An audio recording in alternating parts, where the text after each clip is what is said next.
Bismillahirrahmanirrahim. Bismillahirrahmanirrahim.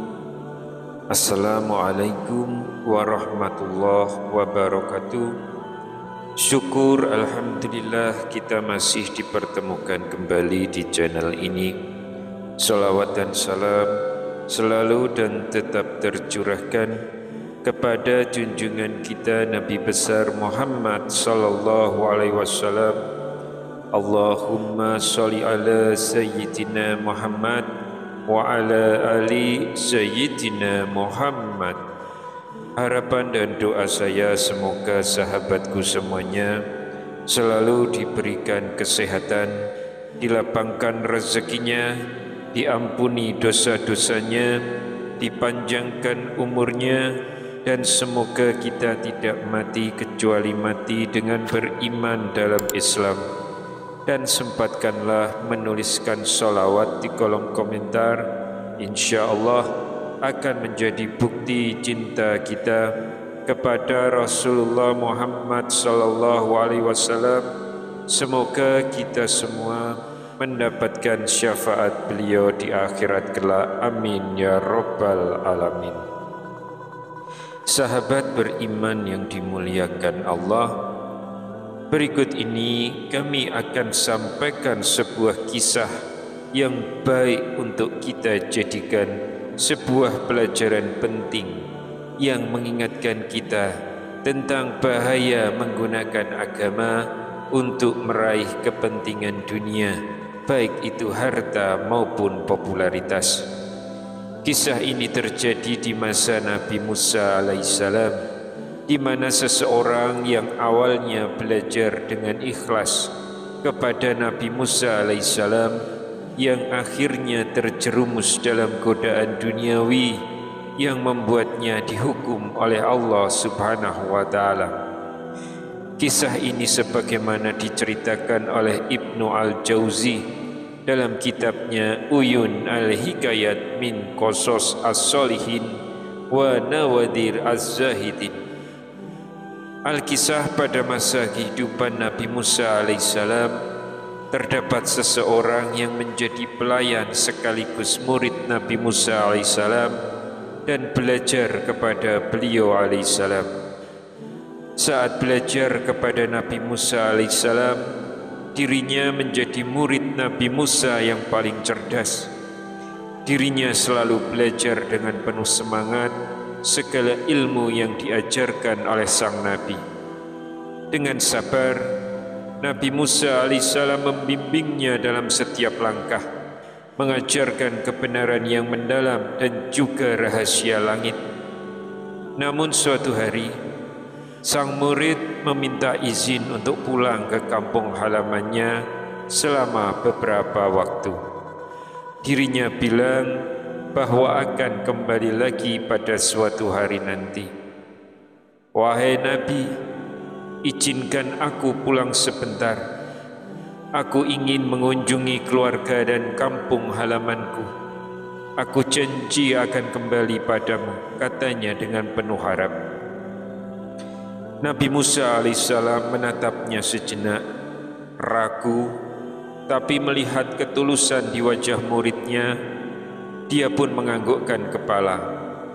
Pergilah, semoga Allah memudahkan jalanmu, dan kembalilah ketika waktunya tiba. Sang murid pun berangkat dengan semangat. Setibanya di kampung halaman, dia tidak langsung mencari keluarganya. Namun sebaliknya, dirinya mulai mengumpulkan orang-orang dan menyampaikan segala sesuatu yang telah dipelajarinya dari Nabi Musa alaihissalam. Dan setiap kali selesai berceramah, orang ini mendapatkan imbalan uang, hingga ia pun akhirnya berhasil mengumpulkan banyak harta dari ceramahnya. Karena lama tidak ada kabar tentang muridnya tersebut dan tidak kunjung kembali, Nabi Musa pun mulai menanyakan kabar sang murid tersebut. Akan tetapi tidak ada satu orang pun yang bisa memberikan jawaban terkait keadaan muridnya yang izin untuk pulang itu.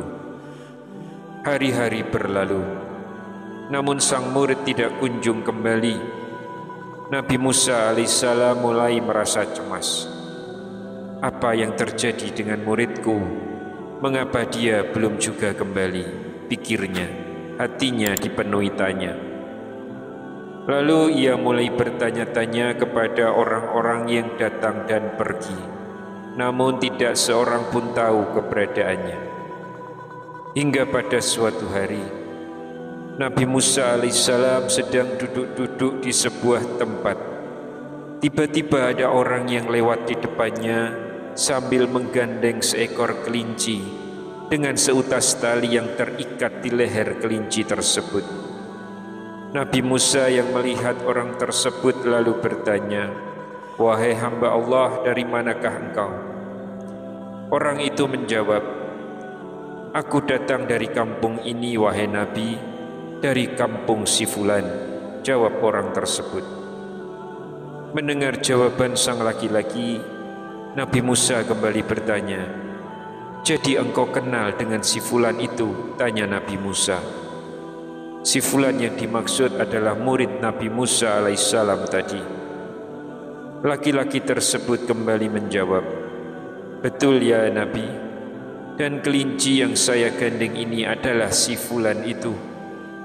Mendengar itu tubuh Nabi Musa alaihissalam tiba-tiba kaku. Nafasnya seakan berhenti, jantungnya berdebar kencang. Dan dalam kebingungannya, dia memandang kelinci itu yang entah mengapa tampak begitu mengenal dengan bola mata dan cara memandang kelinci itu yang tampak begitu mengiba. Nabi Musa terkejut, lalu mengangkat tangannya dan berdoa kepada Allah Subhanahu wa Ta'ala dengan sepenuh hati, "Ya Tuhanku, kembalikanlah dia pada wujud aslinya, supaya aku bisa bertanya kepadanya tentang apa yang telah dia perbuat hingga menjadi seperti itu."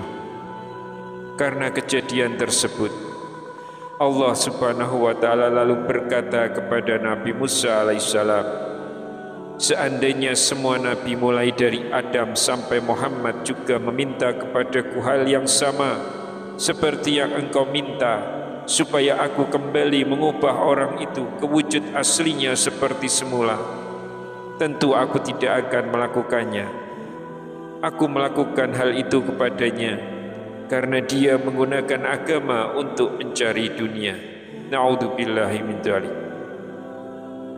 Allah Subhanahu wa Ta'ala sangat membenci orang-orang yang menggunakan agama hanya untuk mencari kesuksesan di dunia semata. Karena tujuan agama bukan untuk mencari kesuksesan dunia semata, namun juga akhirat. Tapi di era sekarang ini, justru banyak sekali orang yang menggunakan agama untuk mencari kesuksesan dan memperkaya diri di dunia. Mulai dari undangan untuk berdakwah yang ditarif dengan sekian juta rupiah, menjadi imam sholat pun sekarang juga pasang tarif. Padahal memperjuangkan agama Allah Subhanahu wa Ta'ala adalah sebuah kewajiban dan jaminannya jelas, kemuliaan di sisi Allah Subhanahu wa Ta'ala. Akan tetapi banyak manusia sekarang menjadikan agama sebagai sumber penghasilan untuk memperkaya diri di urusan dunia, bukan menjadikan agama untuk bekal hidup di dunia dan akhirat kelak. Sudah selayaknya kita segera bertobat dari hal-hal yang menjadikan agama untuk kepentingan dunia semata, baik itu untuk kepentingan politik ataupun yang lainnya. Agama adalah sesuatu yang sangat sakral, tidak selayaknya dijadikan alat untuk kepentingan dunia yang sifatnya sesaat dan tidak kekal, apalagi menjadikan agama sebagai alat untuk melegitimasi kelompok sendiri dengan tujuan mencari keuntungan di dunia. Sungguh orang-orang yang mencari dunia dengan agama akan mendapatkan balasan dari Allah Subhanahu wa Ta'ala. sebagaimana yang terjadi pada murid Nabi Musa alaihissalam yang diazab menjadi kelinci karena mencari dunia dengan menggunakan agama. Wallahu a'lam bishawab. Demikian yang bisa saya sampaikan di kesempatan kali ini. Semoga dapat memberi manfaat untuk kita semua. Amin ya rabbal alamin. Wassalamualaikum warahmatullahi wabarakatuh.